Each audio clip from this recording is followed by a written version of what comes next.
여기 이제 제목 보시면 자율신경이라고 하는 것에 관한 이야기를 이제 건강기능식품과 자율신경의 어떤 관계가 있는지 이런 얘기를 좀 말씀을 드리고자 하는데요. 자율신경이라 하면 여러분들 혹시 머릿속에 어떤 생각이 드십니까? 뭘까요?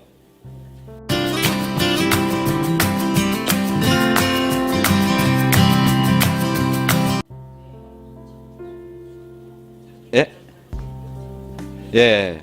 나 스스로 나를 조절을 하는 그런 이제 신경이라는 거잖아요. 그래서 우리가 팔을 들려고 하면 팔은 이렇게 다리도 뭐 들려고 하면 되고 고개도 돌리려고 하면 내 마음대로 되는데 내 마음대로 되지 않고 내가 내 몸을 조절을 하는 거. 예를 들어서 체온을 올린다, 체온을 내린다, 또 그다음에 혈당 농도를 올린다, 내린다, 혈압을 올린다, 내린다, 면역세포의 숫자를 조절한다. 이거 전부 내 몸이 해주는 건데 그것을 건강기능식품을 가지고 가능하다라는 이런 말씀을 이제 드리려고 하는 거죠. 예, 그래서 뭐 굉장히 쉬운 얘기로 들리실지 모르지만은 약간 좀 어려운 내용들이고요. 그래서 어려우시면 그냥 넘어가도 됩니다. 나중에 질문을 해주셔도 되고 또 인터넷에서도 찾으셔도 되고요. 제 프로필에 관한 근데 제가 이런 이야기를 하게 된 계기는 이제 여기 이런 대학교에서 뒤엔 잘 안 보일 것 같습니다만 어쨌든 건강디자인 통합의학대학원 이런 데서 강의를 굉장히 많이 했었습니다. 그리고 또 모 대학에 한 15년 정도 근무를 하면서 건강 관련 강의를 외부에 많이 이렇게 했었었고요. 그래서 오늘 결론적인 이야기는 건강기능식품을 이용을 해서 이 염증을 개선을 시키고 이 염증이 왜 생기며 어떻게 해서 없어지는지에 관한 그런 이야기를 말씀을 드리도록 하겠습니다. 그리고 건강기능식품을 먹으면 이런 먹는 방법, 그 다음에 반응은 어떤 반응이 내 몸에 오는지, 개선되는 증상은 어떤 게 있는지 이런 것들에 대해서 좀 말씀을 드려볼게요. 그래서 지금 여기 영상 두 개가 나오는데 한 개는 이 머리카락이 빠지는 것에 관한 것이고 한 개는 이제 아토피성 피부염에 관한 이야기, 두 가지 이야기입니다. 영상을 한번 그냥 쭉 한번 보도록 하죠.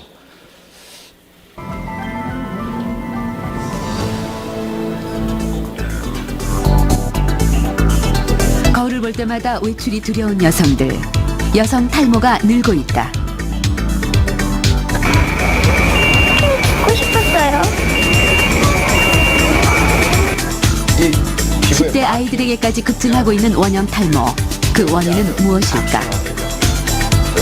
약을 아토피 있는 아이들이 원형 탈모도 잘 걸리고 탈모 아이를 둔 가족들의 깊어가는 상처. 해결책은 없는 것일까? 또다시 대머리라고 놀려서 상처를 받고 학교를 안 가겠다고 주저앉아버리면 어떡하지? 다음 것도 한번 보죠. 어떤 사람 더 심해서 병원에 입원한 사람도 있다고 그러더라고요. 저는 그 정도 아닌 거 감사하고 신경이 좀 예민해져 있어요. 받아들이기 힘들고. 손을 계속 가만히 있을 수가 없어요. 계속 가렵고 쓰라렸고 또 긁으면 이제 여기가 또 터지고 진물이 나오니까 또 상처가 더 골묻고 그래서 옷을 입고 있으면 이제 옷을 벗으면 진물 때문에 달라붙어가지고 벗을 때만 또 괴롭고 물 나면 쓰라렸고 그러니까 정상적인 사회생활을 할 수 없을 정도로 그렇게 심했어요.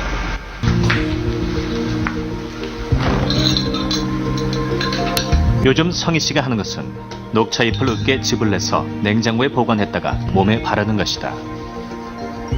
증세를 완화시키진 않지만 가려움증은 줄어든다고 한다. 좀 전에 하나는 이제 머리카락이 이렇게 빠지는 것이었고 한 개는 되게 가려운 아토피성 피부염이라고 하는 이 두 가지였잖아요. 근데 머리카락이 빠지는 것은 자가 면역 질환의 개념입니다. 자가 면역이라 하면 이제 내 몸에 있는 세포를 공격을 하는 그런 개념이라고 보시면 되는데 저것도 면역과 관련되어져 있고 면역 세포의 숫자들, 면역 세포의 밸런스 이런 것들하고 관계가 있습니다. 그래서 내 몸에 면역 세포가 밸런스가 안 맞으면 문제가 발생하는 그런 개념이 한계가 있고요. 또 한 개는 이제 아토피성 피부염이었는데 그것도 내 몸에 특정한 면역 세포가 굉장히 많이 증가하는 거. 그래서 그걸 데이터를 제가 좀 이제 보여드릴 건데요. 여기에 보시면 이제 이런 얼굴을 가진 그 대학생이 저를 찾아왔었습니다. 이 친구는 이제 그 피부과 병원을 저렇게 안 좋으니까 계속 다녔습니다. 그랬더니 피부과에서 이제 주는 것은 이제 약물을 주잖아요. 소염, 진통, 소화제 요런 개념. 그다음에 이제 항히스타민제 요런 거를 처방을 해서 주고 그걸 이제 계속 먹게 되는데 그래도 특별히 잘 뭐 되지도 않고 해서 이제 한의원을 갔습니다. 굉장히 유명한 서울의 한의원에 갔더니 이제 얼굴을 요렇게 해갖고 갔었거든요. 갔더니 못 건드리겠으니까 좀 괜찮아지면 오세요. 요렇게 돼서 그날 저한테 온 거죠. 그래서 지금 여기 접니다. 저 같아요. 예. 그 옆에가 이제 괜찮아졌을 때 같이 찍었던 사진인데 2주 정도 후에 요렇게 약간 염증이 좀 아직 많이 남아 있었고 4주 후에는 더 많아졌습니다. 그래서 이제 뭘 했는지 물어보니까 이때가 이제 그 구정이 껴 있었는데 집에서 어머니가 사골 국물을 구정 쉬는 동안 3끼씩 3일 동안 그것만 계속 먹였다. 그래서 여기 보시면 훨씬 더 많이 이렇게 올라와 있습니다. 그럼 저건 뭐냐라는 건데 저건 왜 생겼을까? 사골 국물하고 쟤하고 어떤 관계가 있느냐라는 건데 사골 국물을 잘 좀 생각해 보시면 성분 중에 탄수화물, 단백질, 지방 중에 어느 걸까요? 보통 어머니가 사골 국물 끓일 때 지방은 다 걷어냅니다. 그죠? 그래서 지방은 별로 없죠. 단백질입니다. 단백질이 굉장히 많이 들어있는 거죠. 근데 나는 저걸 먹어도 괜찮은데 얘는 저게 문제가 생긴 거잖아요. 그 이유는 장에 구멍이 많이 나 있는 그런 게 한 가지가 있는 거고요. 근데 장이 별로 안 좋다 이런 개념이 되어져 있었던 거죠.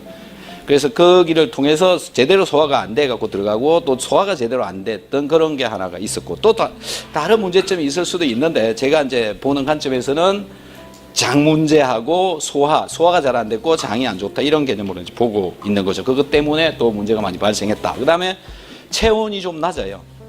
예, 그래서 체온을 높이는 그래서 6주 정도 후에는 이렇게 되어졌습니다. 그래서 요렇게 변해가는 동안 이 친구의 혈액 속에서 무슨 일이 일어나는가를 피를 뽑아가지고 조사를 해봤습니다. 했더니 이제 요걸 잘 좀 기억해 놓으시면 좋을 것 같습니다. 여기 보면 림프구하고 가립구하고 이렇게 써놨잖아요. 우리 몸속에는 백혈구들, 식구들 중에 림프구라는 놈이 있고 가립구라는 놈이 있고 매크로파지라고 하는 이 세 가지가 있습니다. 림프구, 가립구, 매크로파지, 대식세포라고 하는 이렇게 한 세 가지가 있습니다. 요게 면역세포의 주종, 그러니까 외부로부터 들어오는 물질을 잡아먹는데 없애는데 쓰이는 면역세포다라는 거죠. 요 세 가지는 좀 잘 기억을 했으면 좋을 것 같아요. 그래서 백혈구의 식구 중에 아들은 가립구, 딸은 림프구. 예, 그리고 뭐 중간 정도 되는 게 이제 대식세포, 뭐 매크로파지 이렇게 보시면 될 것 같은데 기억이 좀 되실라나 모르겠네. 아들은 가립구, 딸은 림프구. 아들은 좀 과격하고 막 잘 싸우고 가립구가 많아지면 이런 염증이 생깁니다. 피 속에서 가립구의 숫자가 증가하면. 림프구는 딸인데 좀 온순합니다. 걔가 많아지면 아토피가 생깁니다. 이 부분이 굉장히 중요한데 가립구하고 림프구의 비율에 따라서 염증으로 가느냐, 암으로 가느냐, 아토피로 가느냐, 요 두 가지의 갈림길에 들어온다라는 겁니다. 그래서 림프구가 많고 아토피로 가면 암에 안 걸립니다. 네. 가립구가 많고 염증이 많이 생기면 암으로 갑니다. 염증이 많이 생기면 암으로 가는 이유가 뭐냐면 혈관이 많이 막히기 때문에 그렇습니다. 염증이 많이 생기면 혈관이 많이 막히고 혈관이 많이 막히면 영양 성분하고 산소가 공급이 잘 안 됩니다. 그래서 산소가 부족해져서 암으로 간다. 이런 이론이 이제 지금은 거의 최우선 순위에 와 있습니다. 그래서 여러분들은 오늘 잘 들어보시면 아, 내가 오늘 생기고 있는 암세포를 없앨 수도 있겠구나 이런 생각을 가질 수가 있을 것인데, 자, 그래서 이제 한번 봅시다. 아들인 과립구라고 하는 게 요거거든요. 요게 참고치 정상치는 60%를 차지합니다. 백혈구들이 있는데 백혈구 중에 과립구가 차지하는 게 60%, 림프구가 차지하는 게 35%. 이게 정상적인 숫자다라는 거죠. 그다음에 요게 이제 그 대식세포라고 하는 게 5%입니다. 요 비율로 우리 몸속에는 항상 들어 있습니다. 그래서 한쪽이 많아지고 한쪽이 적어지고 이거에 따라서 아토피냐 암이냐 이렇게 보시면 됩니다. 자, 그래서 첫 번째 이제 요 얼굴인데 요 사진일 때 과립구가 69.6% 나옵니다. 요 데이터. 그 다음에 림프구가 23%가 나오는데 사골 국물을 왕창 먹고 보시면 이제 요 얼굴이죠. 76%가 나옵니다. 이 과립구가 올라가죠. 이렇게. 그 다음에 이제 요 애가 올라가니까 얘는 줄어들겠죠. 이제 퍼센트로 보니까. 그래서 76%, 18% 이렇게 됐죠. 근데 여기서 좀 더 이제 좋아졌잖아요. 예, 요 때는 얼마냐면 61%, 25% 이렇게 돌아오는 겁니다. 그래서 피를 뽑아서 보면 요 60%로 35% 일로 돌아가야 된다라는 건데 여기까지 올 때 사용했던 재료가 비타민 C하고 유산균을 썼습니다. 예, 이 두 가지를 가지고 이렇게 갈 수 있다라는 건데 이제 그게 그러면 비타민 C는 뭐 때문에 그렇게 됐고 유산균은 뭐 때문에 그렇게 됐느냐 이런 이야기를 제가 좀 말씀을 드리려고 하는 거죠.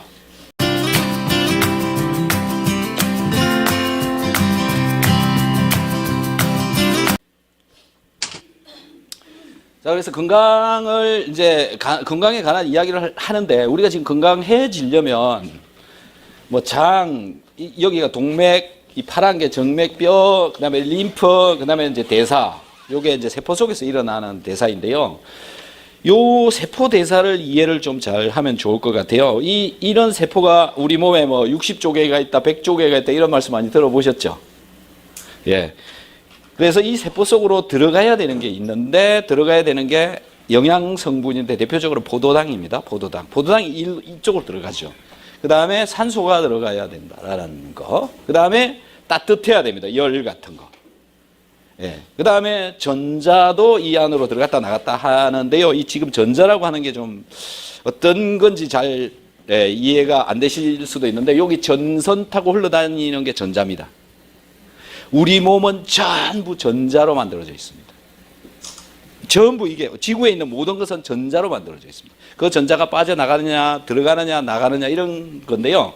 이 전자도 들어갔다 나갔다 전기가 잘 들어갔다 나갔다 이런 것들도 되어져야 된다는 건데 내가 먹었던 것은 결국은 이산화탄소가 되어서 내 폐를 통해서 이렇게 빠져나갑니다.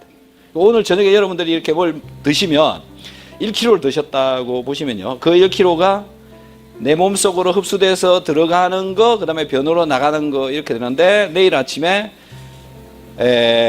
체중계 몸무게를 따라보면 1kg가 내려가 있습니다. 그렇죠, 그죠?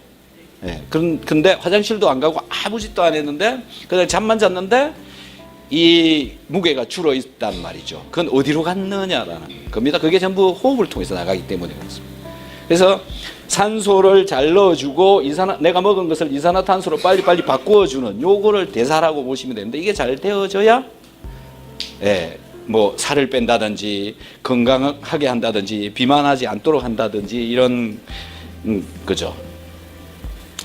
그래서 오늘 이 건강하게 하려면 이 자율신경 조절을 하려면 사실 여기 보시면 생활 환경부터 시작해서 생활 습관 예.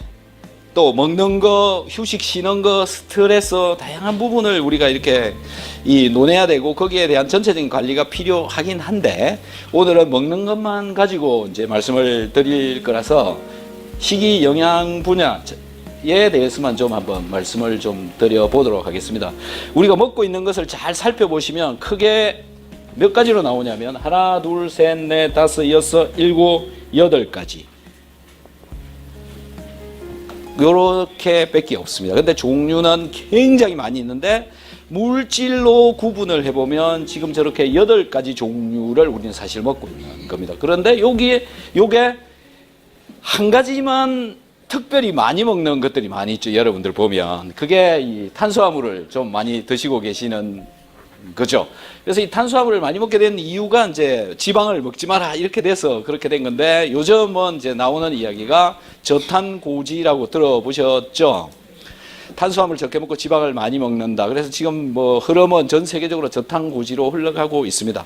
그래서 보통 보면은 한 탄수화물을 50% 수준, 나머지 단백질하고 지방을 나머지로 채운다, 이런 개념으로 뭐 먹고 있다고 보시면 되는데, 자, 이 탄수화물은 여기서 기억을 하셔야 되는 거는 분해가 되면 무엇으로 되느냐, 무엇으로 우리 몸으로 흡수가 되느냐, 이것만 이해하시면 됩니다. 그래서 탄수화물은 밥, 감자, 고구마, 밀가루, 옥수수 이런 것들이 다 저기에 해당되는데, 얘는 우리 몸에서 분해가 되면 포도당으로 됩니다. 여기서 포도당.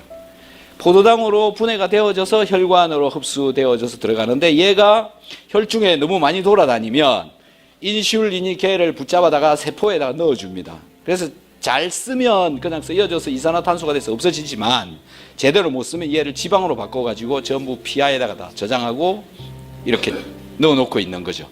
그래서 탄수화물이 지방이 된다라는 겁니다. 지방을 먹어서 지방이 된 게 아니고. 예. 그 다음에 이제 중요한 게, 탄수화물 중에 한 개가 식이섬유질이 있어요. 콩나물이 다 거의 100% 식이섬유질이라고 보시면 됩니다. 입으로 들어가서 변으로 다 빠져나가는 그런 장 청소해주는 이런 개념의 것이라고 보면 될 것 같고요. 그 다음에 고기는 뭐 콩 단백질이든 고기 단백질이든 펩타이드라고 하는 중간 물질을 한번 거쳐서 아미노산으로 바뀝니다. 이것의 차이는 뭐냐면, 분자가 크냐, 중간 정도 사이즈냐, 한 분자 정도 요만한 분자냐, 요 차이입니다.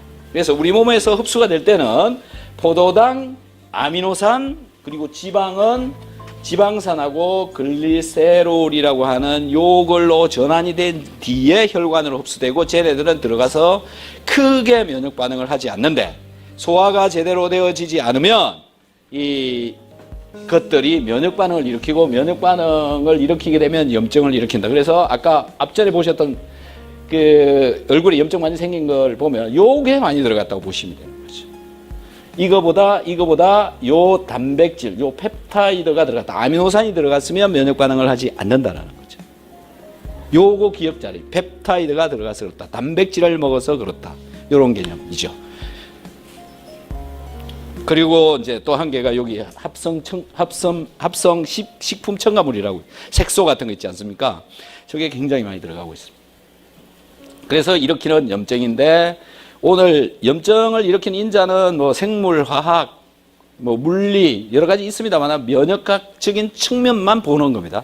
다른 얘기 뭐 하실 이야기 굉장히 많이 있는데, 오늘은 면역에 관한 이야기만 이야기를 하자. 그래서 좀 전에 말씀드린 결국은 고기를 먹게 되면 이 펩타이드로 분해가 되어진 뒤에 아미노산까지 되어져야 되는데, 요게 안 되고 그냥 장에서 흡수되어져서 들어가게 되면, 여기 있는 백혈구 중에 있는 식구들, 아들, 딸들이 얘랑 싸워가지고 분해를 시켜버린다. 분해시켜서 오줌으로 빠져나갑니다. 그런데 너무 많이 들어오니까 감당이 안 되니까 아까처럼 이제 염증이 그렇게 나오게 되는 거죠. 근데 여기서 이제 중요한 재미있는 건 뭐냐면, 왜 얼굴에 나타났을까라는 겁니다. 그건 이제 여러분들이 다음에 해가지고 저한테 좀 알려주십시오. 네.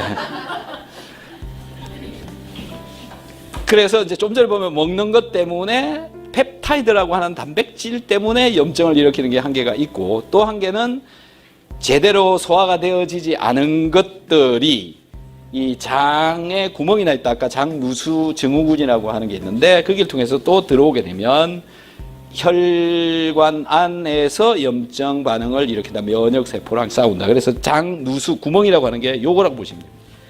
원래 요게 이제 그 장에 있는 상피세포라고, 이 미세한 육모라고 보시면 됩니다. 근데 요 사이가 뭐 어떤 문제로 인해서 구멍이 나 있다. 그래서 이 구멍을 통해 가지고 제대로 소화되지 않은 음식 조각이 들어온다. 그럼 들어오면 혈액 안에 들어와 가지고 면역세포하고 싸운다. 이렇게 되는 요 개념이죠. 그래서 어쨌든 장이 문제가 생기면 문제가 일어난다라는 거.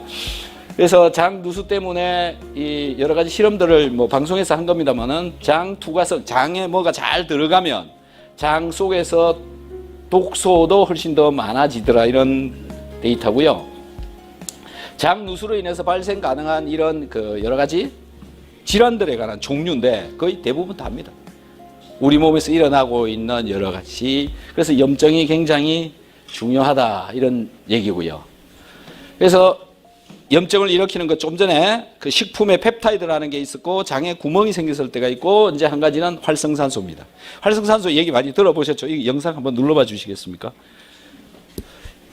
이것도 내가 먹은 음식물 때문에 활성산소가 발생한다고 우리가 보시면 섭취한 됩니다. 음식물은 혈관을 타고 세포로 흡수됩니다. 내가 먹은 음식물이 혈관 타고 돌아다니다가 미토콘드리아에서 산소와 결합해 ATP라는 생체 에너지로 전환된다. 요게 세포 속의 미토콘드리아라고 이때 하는데 약 영양 5% 정도의 산소가 활성산소로 변하는데 여기에서 과다할 산소하고 경우 우리 몸을 내가 먹은 공격하고 포도당하고 세포를 결합해서 손상시키는 것이다. 만들어서 나오고, 이때 활성산소라는 게 나온다라는 건데, 이 활성산소가 많아지면 피부 노화, 만성 피로 증후군, 끝이어도 됩니다. 단식이 네, 그다음에 활성산소의 암, 작용을 알레르기, 천식, 관절염, 또 당뇨, 고혈압, 이런 위궤양, 이런 것들이 활성산소 때문에 생긴다, 이런 얘기를 하죠. 뭐 어쨌든 활성산소는 뭐 이렇다, 이런 건데, 이제 중요한 건 활성산소가 무엇이냐라는 것에 관한 걸 또 공부를 좀 해봐야 되겠죠. 이겁니다. 활성산소는 그 뒤에 나오네요. 죄송합니다. 자, 피로물질에 의해서 염증이 생긴다. 염증, 제일 처음에 펩타이드, 소화 안 된 거. 두 번째, 장이 구멍이 났다. 세 번째, 활성산소 때문에 그렇다. 네 번째, 피로물질 때문에 그렇다. 피로물질은 젖산입니다. 젖산이라고 들어보셨습니까? 김치가 발효되어져서 나오는 대표적인 산이 젖산입니다. 그래서 김치 여러분 우리 먹으면 그 신맛을 내는 거 있잖아요. 그겁니다. 그게 내가 먹는 건 괜찮아요. 근데 내 세포 속에서 그게 생기면 세포가 산성으로 변해가 가지고 통증을 일으킵니다. 그래서 암 환자가 통증이 일어나는 이유 중에 한 개가 그것 때문에 그렇습니다. 그 젖산 때문에. 그런 걸 없애면 좋겠죠. 자, 여기가 세포의 바깥쪽인데, 아까 그 세포 하나 있었죠. 세포의 바깥쪽에 있는 포도당이 이렇게 해서 들어오게 되면, 이 포도당은 산소가 부족해지면 젖산으로 만들어지고, 산소가 많이 있을 때는 에너지로 바꾸어 가지고 내 에너지로 써먹습니다. 그리고 이산화탄소로 바꾼 뒤에 폐를 통해서 빼나갑니다. 이 두 가지 부류로 나눠집니다. 내가 먹은 포도당은 에너지로 쓰고 이산화탄소로 바꿔서 바깥으로 빼내느냐, 아니면 젖산으로 만들어 갖고 축적시켜 놓느냐, 이렇게. 근데 이 젖산이 세포 속으로 많이 들어오게 되면 이 암 유전자라고 하는 놈을 젖산이 공격을 해가지고 바보로 만들어 버립니다. 암 유전자는 암을 발생을 시키는 유전자인데, 원래는 이제 없어지죠. 이런 패스웨이를 통해서 분해되고 없어져 버리는데, 젖산이 오게 되면 얘가 분해가 안 되고 암을 유발을 시킨다라는 겁니다. 그래서 이제 저기서 말하는 암을 발생시키는 원리는 뭐냐면, 산소가 부족해서 생기고 산소가 부족해서 젖산이 생기고, 요 두 가지가 암을 만들어내는 중요한 요인이 된다라는 게 요즘 이제 떠오르는 암 발생 요인의 대표적인 한 개의 그 메커니즘입니다. 예전에는 DNA가 고장이 나서 그렇다, 바이러스 때문에 그렇다, 이런 얘기를 많이 듣죠. 그다음에 뭐 탄 걸 많이 먹어서 그렇다, 이런 이야기도 많이 나왔는데, 어쨌든 지금은 이런 문제다라는 거죠. 산소가 부족해서 그렇다, 젖산이 축적돼서 그렇다라는 거. 그래서 어쨌든 젖산이 축적되거나 하면 세포에 통증을 일으키고 염증을 유발하고 이런 일들이 일어난다. 그래서 정리하면 네 가지였죠. 염증을 일으키는 요인 네 가지. 그래서 건강식품을 먹으면 어떻게 괜찮아지느냐라는 건데, 여기 첫 번째는 이 소화가 잘 안 될 때 비타민 C를 먹는다라는 거죠. 요거를 한번 어떻게 비타민 C가 소화를 시키는지에 관한 이야기를 이제 여기 적어 놓은 겁니다. 여러분 소화 잘 되십니까?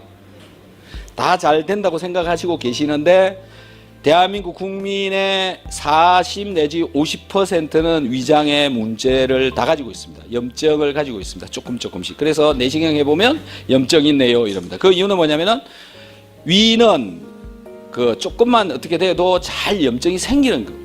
되고 또 한 2시간 만에 회복이 거의 다 돼버리는, 빨리 회복되고 빨리 뭐 상처받고 이런 데라고 보시면 됩니다. 그런데 대표적으로 위산이 부족해서 일어나는 문제점이 가장 많습니다.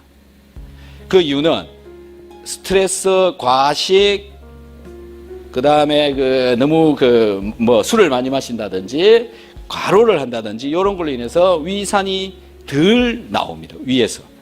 그러면 음식 소화가 잘 안 되고, 위산이 하는 일이 뭐냐면 내가 먹은 이 고기를 이 소화 효소가 펩시노겐이라는 게 있고 펩신이라고 하는 게 있는데 얘는 얘를 분해하지 못합니다. 펩신이라는 놈이 되어야 얘를 분해하는데 펩시노겐이 펩신으로 바뀌는데 필요한 게 위산입니다. 근데 우리는 피곤한 것 때문에 위산이 덜 나온다는 거죠. 근데 병원이나 약국 가서 쏙쓰립니다 그러면 위산 과다군요 이렇게 얘기하죠. 근데 그거를 잘못 알고 있는 거예요. 쏙쓰린 이유는 위에 염증이 있어서 그렇습니다. 위산이 많아서 속이 쓰린 게 아니고 위에 염증이 많아서 속이 쓰리다라는 거죠. 우리 위는 원래 튼튼하게 강한 산에서도 전혀 아무 반응이 없게 잘 만들어져 있습니다. 우리 위는. 예. 그런데 위산이 와도 괜찮은데 속이 쓰린 이유는 위에 염증이 있다는 거죠. 자, 그래서 요 위산이 부족한 것을 이 비타민 C가 공급을 해준다라고 보시면 됩니다. 비타민 C 먹으면 좀 쉬잖아요. 그게 산성으로 변하기 때문에 그렇습니다. 그래서 부족한 염산, 위산을 비타민 C로 공급을 해서 요 반응을 가게 해준다라는 건데 정말 소화 잘 됩니다. 비타민 C만 드셔도 소화에는 평생 문제 없다고 보시면 됩니다. 그 정도로 괜찮습니다. 그래서 비타민 C를 열심히 드셔야 된다는 그런 이야기를 한번 드리고 싶고요. 그래서 여기서 고기가 분해돼 갖고 요 아미노산까지 분해가 되면은 염증 반응을 일으키지 않는다. 그래서 염증 반응이 일어나지 않으니까는 내 몸에 자율신경 조절이 된다라는 거죠. 그다음에 이제 유산균을 먹게 되면 아까 장 누수 구멍이 나서 빠져나간다 그랬잖아요. 근데 여기에 유산균이 많이 들어 있으면 우리 벽을 보호를 합니다. 위장 벽을 보호, 소장이나 이런 장벽을 보호를 해준다고 보시면 됩니다. 그 다음에 요 보호 때문에 우리가 먹고 있는 것 중에 이런 합성 화학물질 이런 게 들어오는 것도 많이 차단을 시켜줍니다. 그 다음에 두 번째는 이런 좋은 균들이 우점종화 되어져서 많이 살고 있게 되면 부패가 안 됩니다. 근데 여러분들 내 장이 부패가 되었느냐 안 되었느냐라는 거 판단하는 방법, 가스 냄새가 심하다. 그러면 부패되어져 있다고 보시면 됩니다. 유산균 우점종이 되어져 있으면 냄새가 안 납니다. 별로 안 납니다. 그래서 비타민C를 많이 먹고 유산균을 많이 먹으면 장이 산성으로 변해가기 때문에 냄새가 덜 나는 장이 된다는 거죠. 그래서 여기가 또 보호가 되고 얘가 상처를 덜 받고 그것 때문에 이 장 누수가 덜 생긴다라는 요 개념으로 보시면 됩니다. 그 다음에 이제 활성산소에 관한 이야기죠. 아까 염증이 생기는 이유 중에 활성산소가 내 몸에 염증을 일으킨다. 그래서 활성산소는 전자가 부족한 산소입니다. 이제 활성산소의 개념을 이해를 해야 되는데 화학적으로 설명하면 이렇게 복잡합니다. 그래서 그냥 좀 쉽게 말씀을 드리면 이 전자를 잘 보시면 요게 우리가 지금 숨 쉬고 있는 이 공기 중에 있는 산소고요. 요거의 방향이 요렇게 되어져 있죠. 근데 한쪽으로 몰려가 있거나 방향이 이 방향, 아래 방향 되어져 있거나 그 다음에 또 여기는 위, 여기는 아래, 여기는 위. 요게 이제 이 산소 속에 들어있는 전자가 어떤 방향으로 모여가지고 돌고 있느냐, 전자가 많이 있느냐, 적게 있느냐, 요 차이입니다. 그러니까 활성산소는 이제 뒤에 종류가 나오는데 두 가지 정도가 나옵니다. 전자가 너무 많은 활성산소가 있고 전자가 부족한 활성산소가 있습니다. 부족한 활성산소, 전자가 많은 활성산소. 그래서 얘네들은 전자가 많으면 남을 줍니다, 전자를. 그 다음에 내가 전자가 부족하면 남은 것을 뺏어옵니다. 이런 산소라고 보시면 되죠. 근데 중요한 건 비타민 C가 전자를 주기도 하고 전자를 받기도 한다는 게 특이한 겁니다. 다른 것하고 다른 차이점이. 그래서 요게 이제 비타민 C의 화학 구조인데, 요게 환원형 비타민 C고 요게 산화형 비타민 C라는 겁니다. 환원형은 전자를 줄 수 있는 비타민 C고 얘는 전자를 뺏어올 수 있는 비타민 C입니다. 두 종류가 두 개가 들어있다고 보시면 되죠. 근데 일반적으로 이 환원형의 비타민 C입니다. 근데 내 몸에 들어가서 기능을 하면서 이제 산화형으로 바뀌죠. 자, 그래서 전자 이야기입니다. 전자는 여러분들 인터넷 가서 좀 뒤져보시면 되는데, 어쨌든 전기를 통하게 하는, 이 전선 타고 흘러가는 그 전자입니다. 예, 그거라고 좀 보시면 될 것 같고. 그리고 화학적으로 이제 되게 어렵기는 합니다만은, 비타민 C는 전자를 공급을 해서 활성산소를 없애버린다라는 거죠. 요거 활성산소 없애는데 비타민 C가 쓰인다라는 거죠. 그 다음에 이제 두 번째가 젖산을 중화를 해서 염증을 개선하는데, 통증을 개선하는데 쓰인다라는 거죠.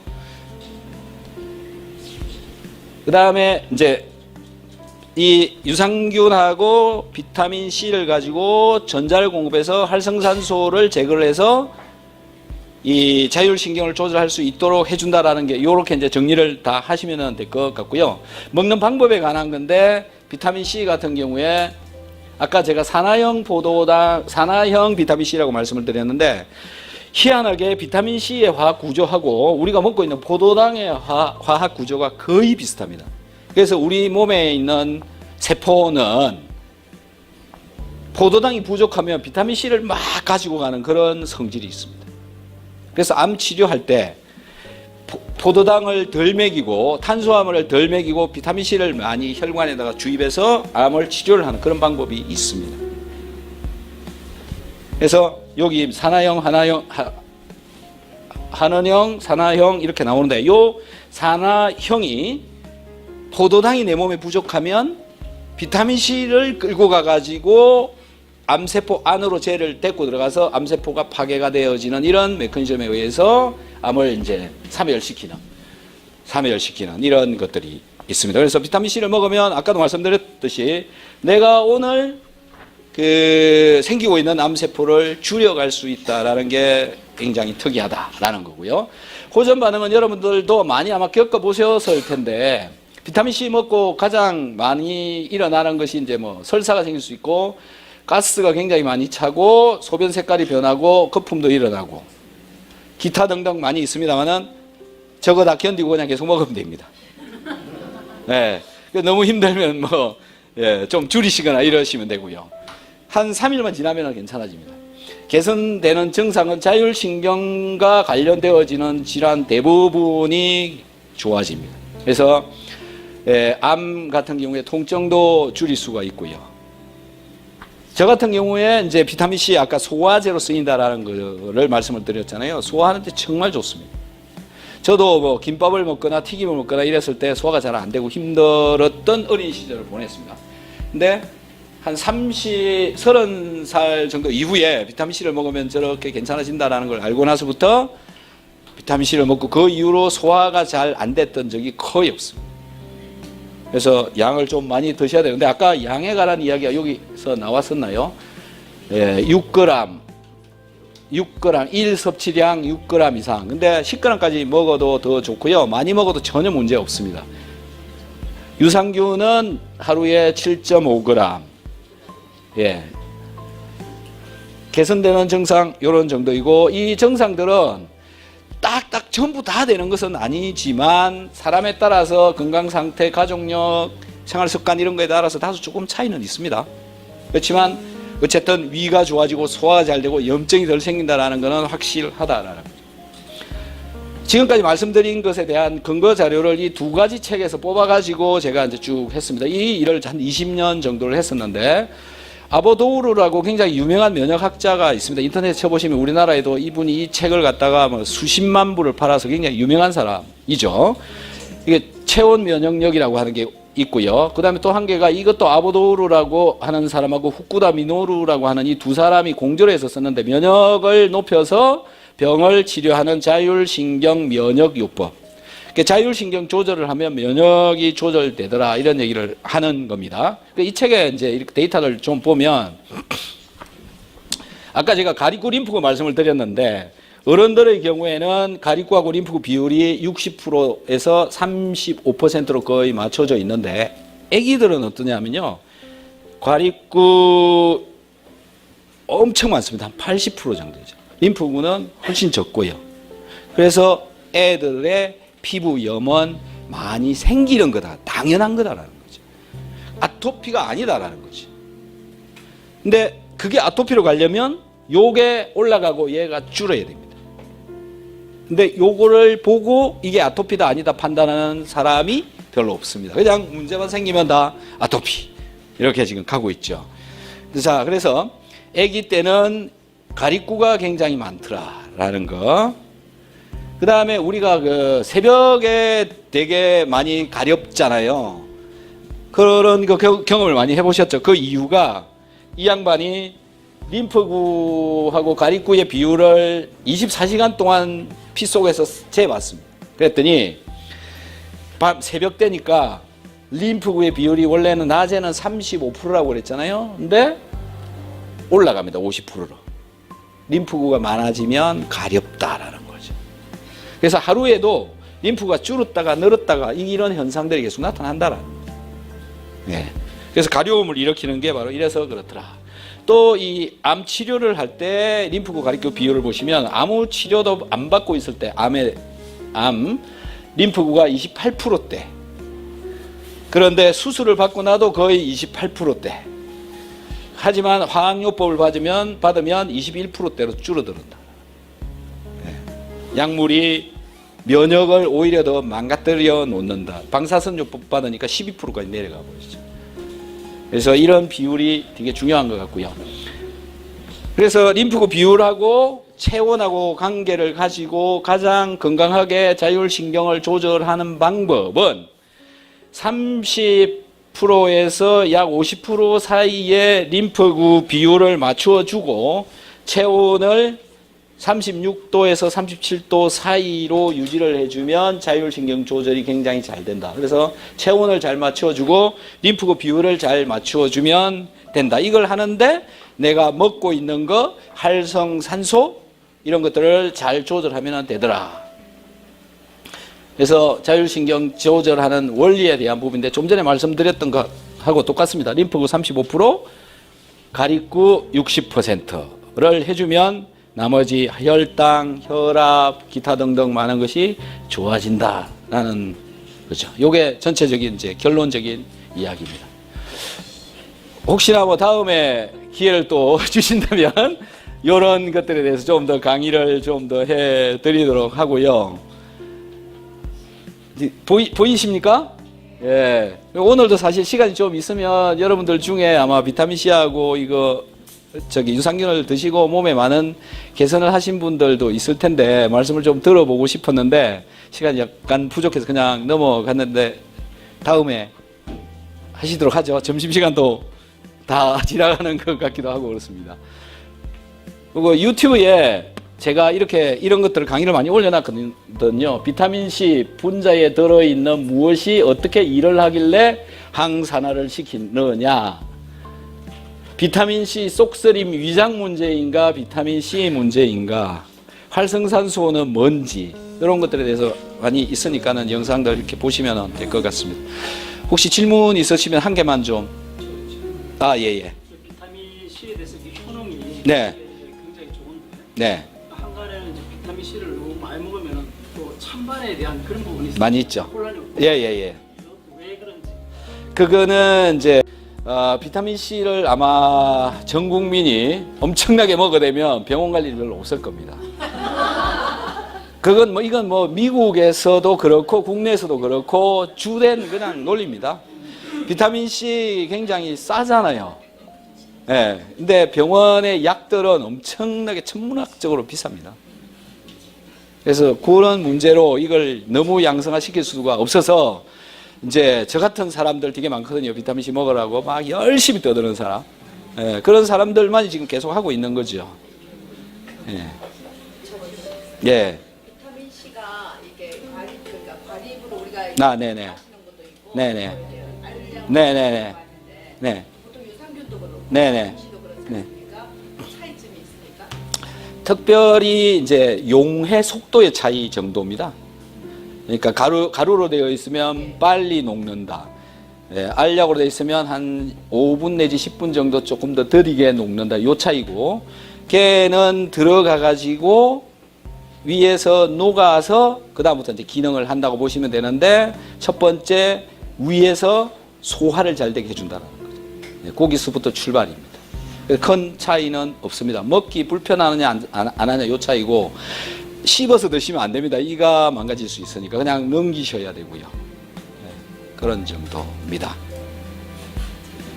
불면증이 너무 심하다고.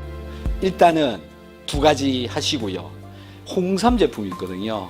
그거하고 한번 같이 좀 써보시면 좋을 것 같아요. 비타민C, 유산균, 홍삼 이렇게 해서 해보시고 다음에 다시 좀 상담을 저하고 해보시면 방법을 찾아갈 수 있습니다. 근데 이제 잠을 못 자는 이유 중에 한 개가 그냥 가장 근본적인 이유를 보면 그 멜라토닌이라고 하는 호르몬이 안 나와서 그렇거든요. 그걸 이제 나오게 하게끔 이 몸을 이제 만들어 줘야 되는 거죠. 그것도 자율신경이 하는 겁니다. 그래서 잘 잡히는 사람이 있는가 하면 요인이 전혀 다른 데 있어가지고 아닌 경우도 있기 때문에 한 개씩 이렇게 해봐야 된다고 보시면 돼요. 아, 예. 비타민 C가 그냥 이제 천연 비율이 높은 비타민하고 예. 그냥 일반 뭐 고려온다 예. 그런 거랑 차이점이 예. 자, 비타민 C는 대표적으로 영국에서 큰 공장에서 비타민 C 하나 합성해서 만들어낸 전분, 옥수수 전분으로 비타민 C를 만듭니다. 중국에 만드는 데가 있고 두 군데가 있습니다. 그 요거는 그냥 합성해서 만들어낸다 이렇게 이해를 하시고 계시잖아요. 그거는 공장에서 우리 전분으로부터 만든다 이렇게 보시면 됩니다. 아까 포도당하고 비타민C 구조가 거의 비슷했잖아요. 전분을 분해하면 포도당으로 되잖아요. 그걸 갖고 만든다고 보시면 돼요. 그러니까 요거를 그냥 합성 비타민. 그리고 천연 비타민이라고 하는 거는 어떤 사과나 귤이나 이런 데서 빼낸 비타민을 말을 하는 거거든요. 두 개를 정확하게 빼냈을 때 화학 구조적으로 차이는 없습니다. 그런데 효과 없습니다. 똑같습니다. 근데 이거는 뽑으려고 그러면 엄청나게 많은 게 필요하고 요거는 전분 이만큼만 있으면 되는 거고 그 차이이기 때문에 얘는 무지 비싸고 얘는 저 같으면 비싼 거 안 먹. 예. 비타민 C는 내 위가 튼튼하면 10개를 5개를 한 방에 먹어도 아무렇지도 않습니다. 제가 기회가 되면 이 자리에서 5개를 먹는 걸 한번 보여드릴게요. 그러니까 5g을 위벽에 문제가 없으면 아무 때나 먹어도 되고 식중, 식전, 식후 뭐 아침에 일어나서 저녁에 자기 전에 아무 때나 먹어도 아무렇지도 않은데 위벽에 염증이 나 있으면 쓰립니다. 결국 비타민C 문제가 아니라 내 위의 문제인 거죠. 시간은 그렇습니다. 드시는 거. 예. 예. 별 차이 없습니다. 편한 대로 하시고 싶은 대로 드시면 되는데 중요한 거는 많이 드셔야 되는 거예요. 많이 먹어야 효과가 나오는데 보통 이제 비타민C 좀 드시죠. 몇 개 비타민C 드시고 효과 좀 보셨습니까? 아무렇지도 않은데요. 몇 개 드시고 계십니까? 1개 아니면 2개 이래요. 전혀 모릅니다. 최소 6g 이상 제가 학생들한테 비타민C를 많이 먹여봤습니다. 1년에 한 200명한테 비타민C와 유산균을 먹고 리포트를 써내라 그래요. 2달간. 그 리포트가 제 컴퓨터 안에 있습니다. 다음에 기회가 되면 어떤 효과가 나는지 다 보여드릴 수 있습니다. 또 두 학생을 붙잡아 놓고 1시간마다 2알씩 계속 먹였습니다. 20알하고 22알까지 먹였습니다. 하나는 담배를 피고 하나는 담배를 안 피웠는데 20알을 먹으니까 설사가 나왔습니다. 담배 안 핀 쪽에서. 담배 핀 쪽에서는 22알까지 먹고 설사가 나옵니다. 요런 차이인데 20개를 먹어도 괜찮다라는 거죠. 이유는 아까 포도당, 즉 밥이 갖고 있는 화학 구조와 유사하다라는 거예요. 전혀 많이 먹어도 문제가 없고 많이 먹을수록 좋습니다. 돈이 좀 들어갈 뿐이죠. 아, 예, 잠깐만요.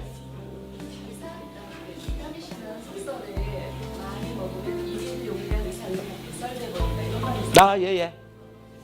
자, 비타민 C는 원래 많이 먹어도 되는데 1960년대 법으로 하루에 100mg 정도만 먹도록 규정을 해놨습니다.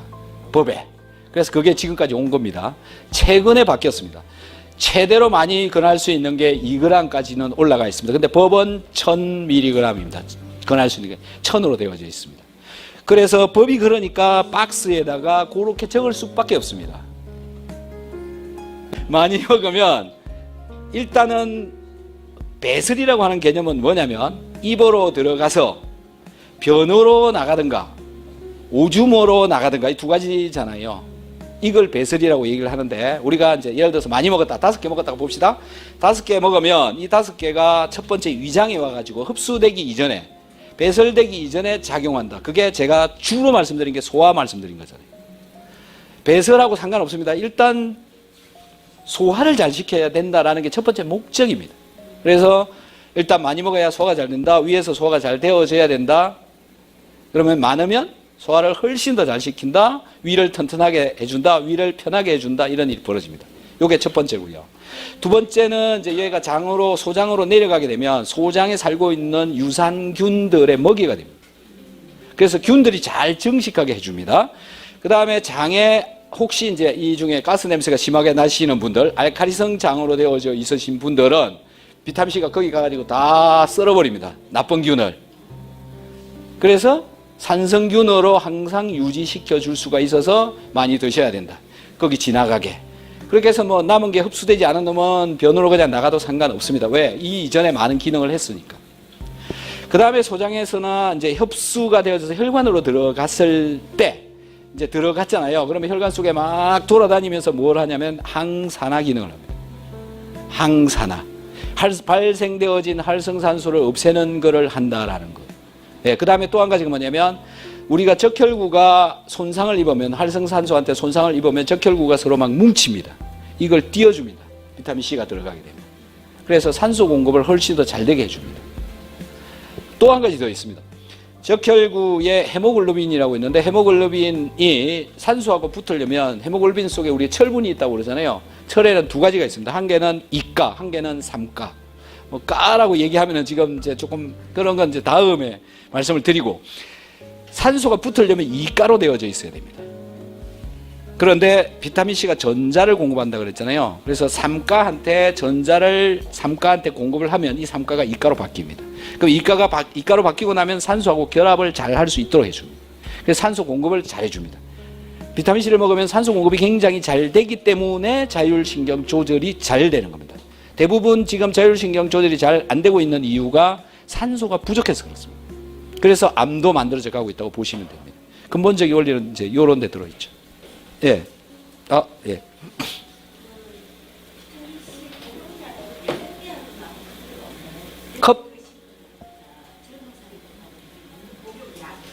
양 말씀이십니까? 비타민C는 아까 포도당하고 화학 구조가 유사하다 그랬잖아요. 밥을 많이 먹는 사람, 적게 먹는 사람 이런 문제의 차이가 있는 것처럼 우리는 밥 한 공기하고 비타민C 뭐 한 공기씩 먹지는 않잖아요. 되도록이면 많이 드시는 게 좋습니다. 예, 되도록이면 많이. 잠깐만요. 저기 남자분 아까 먼저. 때도 있습니다. 항상 호흡을 하면서 활성산소는 계속 만들어져 나옵니다. 그냥 운동을 할 때도 활성산소는 계속 만들어져 나옵니다. 그래서 필요하고요. 활성산소를 제거하는 목적도 있지만 또 소화를 시키는 그래서 음식을 먹을 때는 꼭 먹어야 되고 안 먹을 때는 중간중간에 이렇게 드셔도 괜찮습니다. 잠깐만요.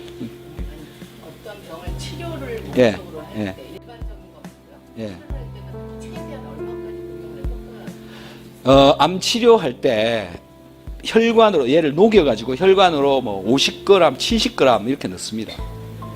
피로 그냥 넣습니다. 먹는 게 아니다. 예, 예, 예, 예? 치료를 요할 때는 치료 이제 어떤 치료에 따라서 다른데 암 치료 같은 경우에는 이제 혈관으로 이렇게 넣어주는 게 좋고 이렇게 하는 병원도 많이 있습니다. 그다음에 통상적으로 우리가 그 암 말고 또 다른 치료를 목적으로 했을 때 뭐 고혈압이다 당뇨다 잘 낫습니다. 고혈압 당뇨도 당뇨에 예, 다 잘 낫습니다. 예. 한 당 뭐 그냥 내 몸이 먹을 수 있는 양까지 먹으면 되는데 내 몸이 먹을 수 있는 최대치가 어디냐? 설사 생길 때까지. 예, 설사 생길 때까지 계속 먹으면 됩니다. 예. 그러고 설사가 멈추는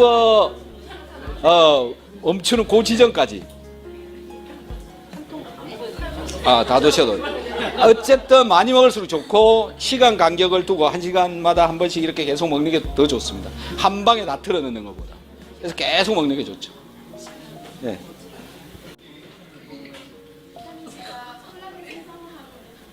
예, 맞습니다. 그래서 드시면 이제 첫 번째 우리 비타민 C가 원래 보면은 김이 죽은 깨 뭐 이런 걸로 나왔던 거잖아요.